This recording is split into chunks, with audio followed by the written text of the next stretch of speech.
since May. Yeah, probably. That's about when I quit. Yeah, it's been tough, and there's no other way to put it other than, like, what do you expect with DOC trying to run the show, right? Yeah. It creates a bit of a complication because a lot of things they don't know what they're doing. And They don't. The problem is that even saying that to them, they take it as an offense because they're children, right? Like, I don't know how else to put it. Right? Instead of taking it on, correct. Now, I also think that the PD's kind of in a bad spot. This was a good case, right? But a large part of it was because of the forced cooperation, right? And the removal of politics around it. Unfortunately, those politics will continue, especially with the bigger cases, without going, some of which you may be already familiar with what I'm talking about. Things have been gatekeeping.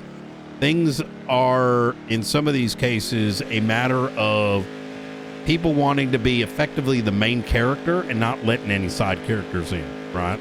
It's unfortunate. It's a reality.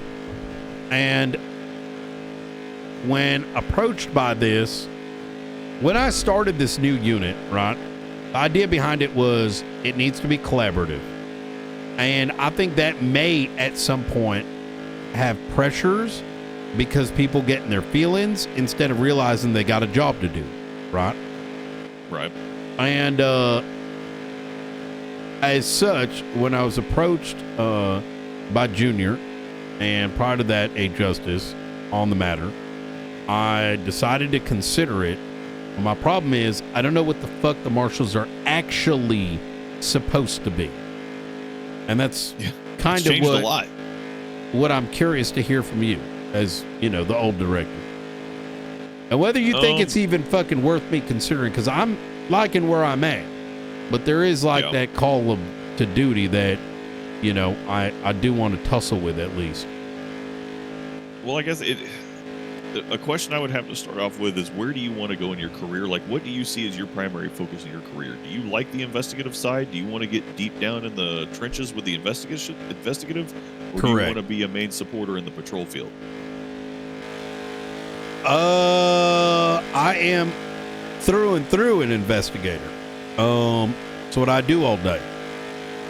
However, patrol is fundamentally a requirement of investigative work. Yeah, I agree. And that was kind of the fault. That's the problem that the previous Marshal iteration had, right? And I take fault in that because I diverted us away from patrol orientation, but I did that mostly because of my limited staffing. Like, I didn't trust the people I had to do patrol legitimately.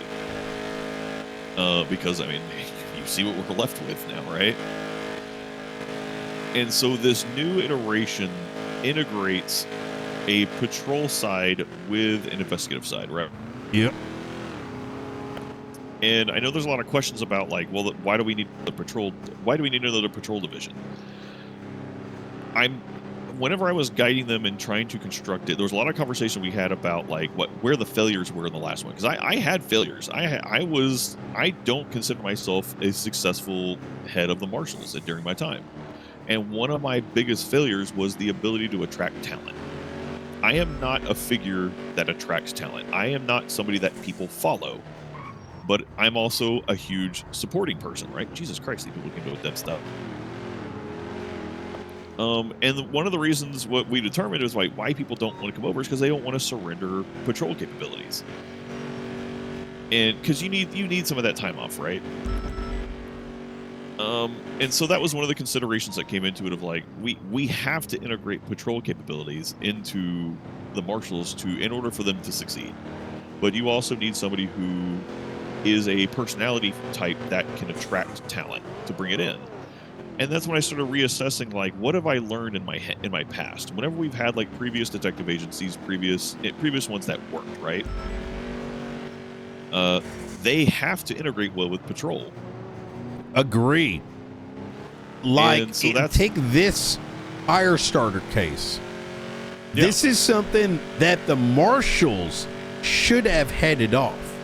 Now, what I mean by that isn't necessarily that Ruby and Maeve wouldn't be the leads, but they would be insured to provide the guidance. Like, for example, this DNA thing. I'm gonna make sure that PD does not just look at it like, oh, they went on some technicality. No, the point wasn't gotcha DNA. It was, there was a time. I mean, I'll tell you right now, case is over. Other than Ruby, other than Maeve and two others, all these fucking dumb fucks went off and did some other shit. They chased another ping. Nobody went to go check the DNA. You know how we found all the evidence at the end? I fucking got Maxwell to go search for it all. Yeah, I you get honestly, what I'm saying? I 100% expected them to know the answer to that question. I thought they would give me that because I was going to put into question the time frame, the timeline. And this isn't on them. It's a failure of the department, right? Yeah. And so when they said we don't know, and I was like, well, fuck, what do I do now? Because I was hinging that on the belief that they would have known how to answer that question. Yeah. And so I was like, oh, fuck. It actually kind of shocked me. I think, and it didn't help necessarily with the peanut gallery chiming into the, oh my God, why are they asking that? And not realizing you're looking for a time frame, right? Yeah. And I was that trying to show the timeline was askew from what they were presenting. That was my goal. What was it? Because I didn't like deep dive the nuance. Because the first call, like so I was comparing. I don't know if you heard me. I kept requesting the shared reports for like the original report that was created, because it was started as a regular report and then promoted to an incident report. And I was like, I need you to share the original report, and they were like, well, it's empty. And I was like, I know, I need that report though, because it has a timestamp on it. Like, it has a creation time. And I was using that to articulate based on like where the timestamps were on the phone subpoenas. And then their testimony saying, oh yeah, we came back 20 minutes later. And I was like, oh, okay. So then the whole thing took 40 minutes, and an old fingerprint means that it was more than 2 hours old. And if you witnessed him holding the gun within 2 hours, then it couldn't have been him because the fingerprint's older than that. And I thought I had it with that, but then nobody could answer the question. And I was like, well, fuck. You kind of get what I'm saying? Okay. Yeah, 100%. But I want to go back to. But the Marshal stuff. Yo, do you have time today to meet with someone? I do. I'm just chatting with Barrett right now. Okay. And I need about maybe 10 minutes. Cool. All right, it's the guy that we've been having a conversation about. Vroom vroom. Oh. Yeah, wait, that who's guy. Vroom vroom? You know. Oh yes, yeah. Oh yeah. Okay. He wants to talk. Give me 10 minutes and we should be good to go. All right, cool. All right. Sounds good. Easy. Bye. All right, talk to you soon.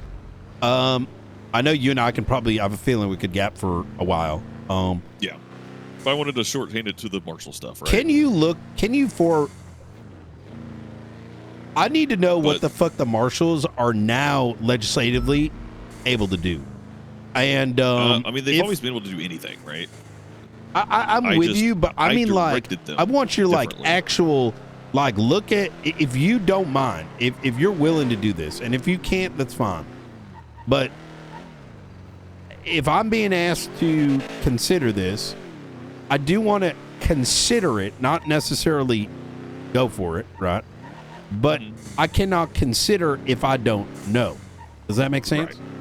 Yeah. Otherwise, I am risking what I think is currently a big value to city in the position of what I'm doing here, in exchange for what could be a shit show.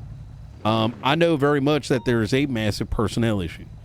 I don't think that's going to be resolved unless there is someone that can provide directive. I would hate to see just Gunner 2.0 who's, effectively obstructing justice as a consequence of the minutia required to expose these problems, right? I mean, fuck, it's taken me 3 weeks. I'm trying to get Darkstone. I literally didn't I arrested those fuckers, all right? And I did. I put them into fucking cuffs, interrogated their ass.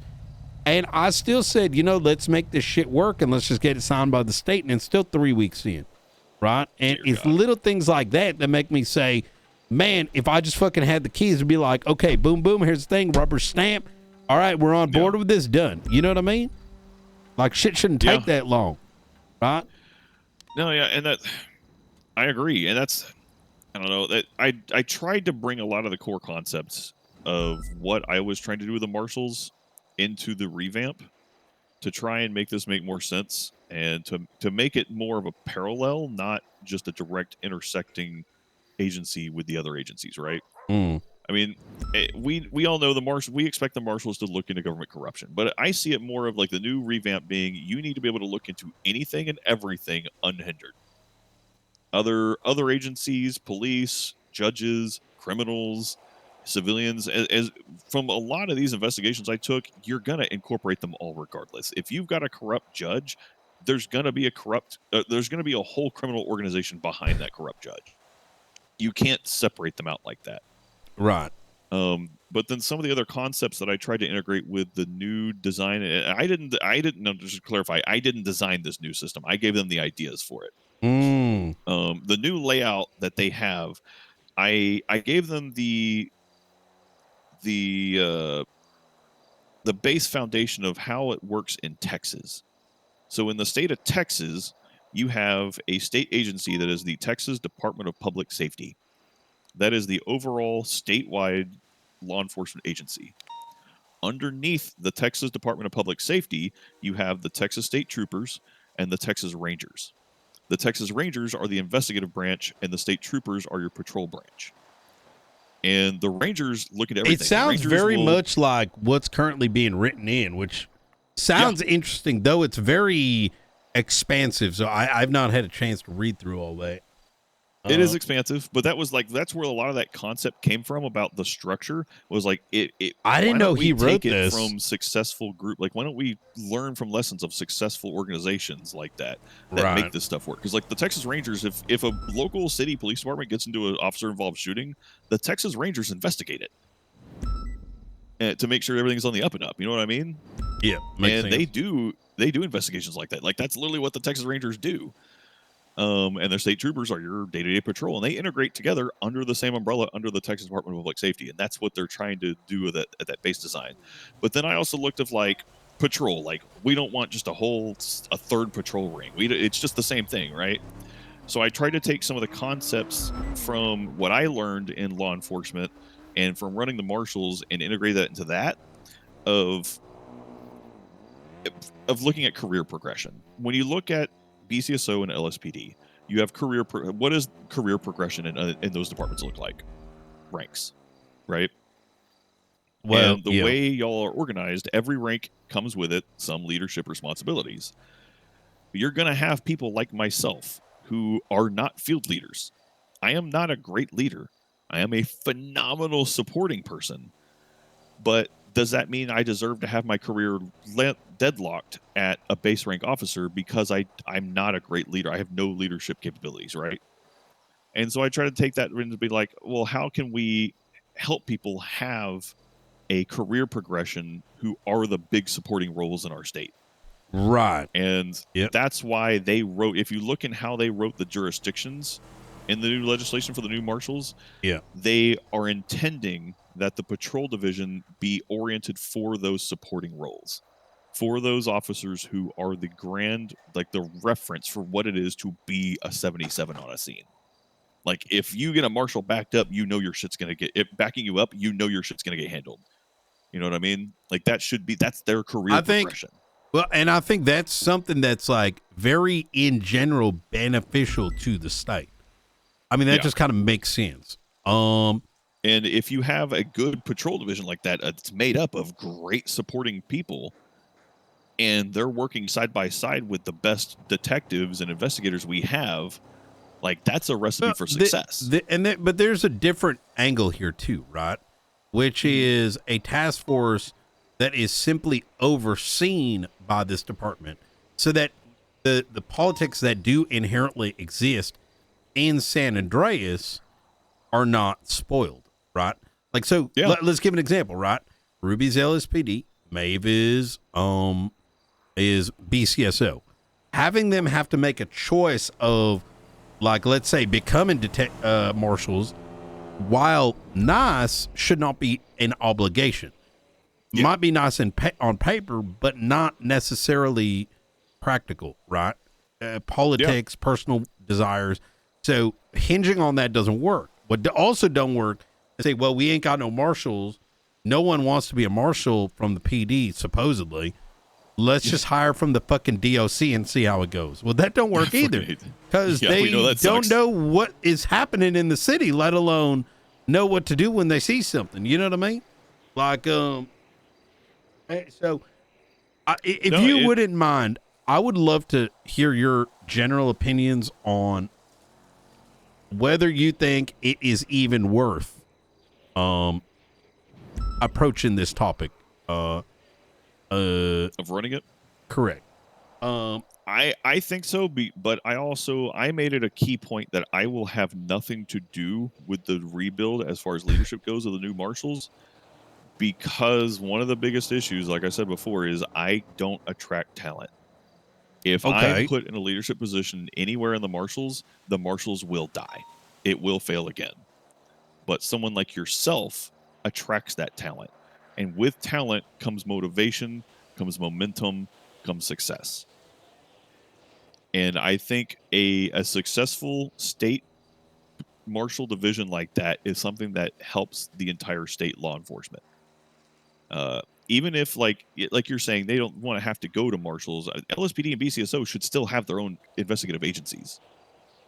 But why not have the marshals be able to help them? Like joint task force. It's something I did in the very start when I was getting involved with the marshals, when it was just me and Dark.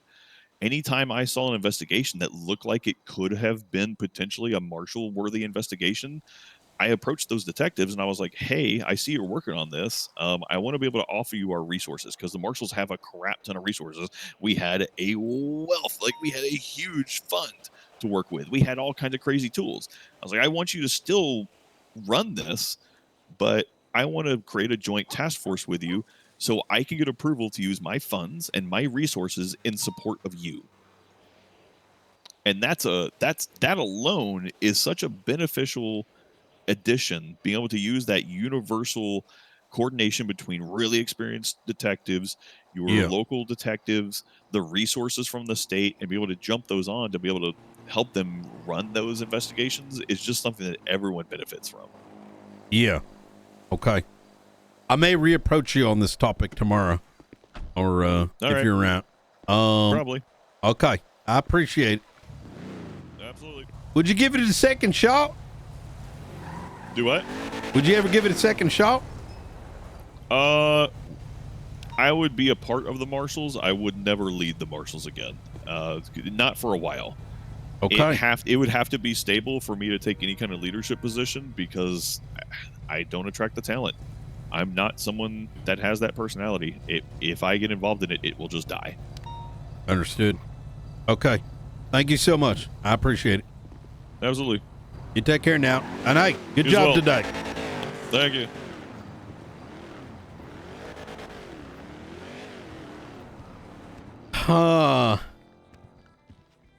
I was hoping he'd tell me it was shit.